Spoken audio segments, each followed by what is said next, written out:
ঈদ উল ফিতরের রাতেও দিনের কোনো আমল আছে কিনা? ঈদ উল ফিতর এর সুন্নাহ আছে অনেকগুলো। কি কি সুন্নাহ আছে ঈদ উল ফিতরের? ঈদের চাঁদ ওঠার পর থেকে প্রথম আমল হলো ফিতরা দেওয়া। পরিবারের সবার তরফ থেকে গরিব অভাবী লোকদের কাছে, আপনার পরিবারে 5 জন হলে 5 জনের পক্ষ থেকে ফিতরা আপনি খাবার পৌঁছে দিবেন গরিবের বাসায়। এটা হলো প্রথম আমল। দ্বিতীয় হলো ঈদের চাঁদ দেখা গেছে, তাকবীর শুরু করবেন, আল্লাহু আকবার, আল্লাহু আকবার, লা ইলাহা ইল্লাল্লাহ, আল্লাহু আকবার, আল্লাহু আকবার ওয়ালিল্লাহিল হামদ। বেশি বেশি করে পড়তে থাকবেন। এটা পুরুষ হোক নারী হোক সবাই। পুরুষ একটু জোরে জোরে, মহিলা একটু আস্তে আস্তে। অবশ্য ওইটা ঈদগাহে আসার সময় জোরে জোরে পড়বেন, এক ঈদে জোরে এক ঈদে আস্তে, কিন্তু এমনি স্বাভাবিক অবস্থায় সাধারণ গতিতে পড়বেন, নারী পুরুষ সবাই যার যার মতো করে তাকবীর। এবং বিশেষ করে এই তাকবীর এটা জিলহজের প্রথম দশকে পুরো দশক ধরেই পড়তে হয়।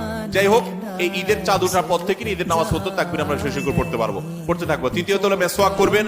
4 নম্বর হলো গোসল করবেন ঈদের দিন উপলক্ষে। 5 নম্বর হলো সুন্দর পোশাক পরবেন, যা আছে এর মধ্যে সুন্দর, নতুন হওয়া জরুরি না।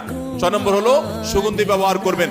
7 নম্বর হলো আপনার খেজুর খেয়ে তারপরে ঈদগাহে আসবেন। খেজুর খেয়ে মিষ্টি মুখ করে ঈদ উল ফিতর ঈদগাহে আসবেন। এরপরে সুন্নাত হলো যে রাস্তায় ঈদগাহে যাবেন আরেক রাস্তায় ঈদগাহ থেকে ফেরত যাবেন। এগুলো হলো ঈদের সুন্নাহ।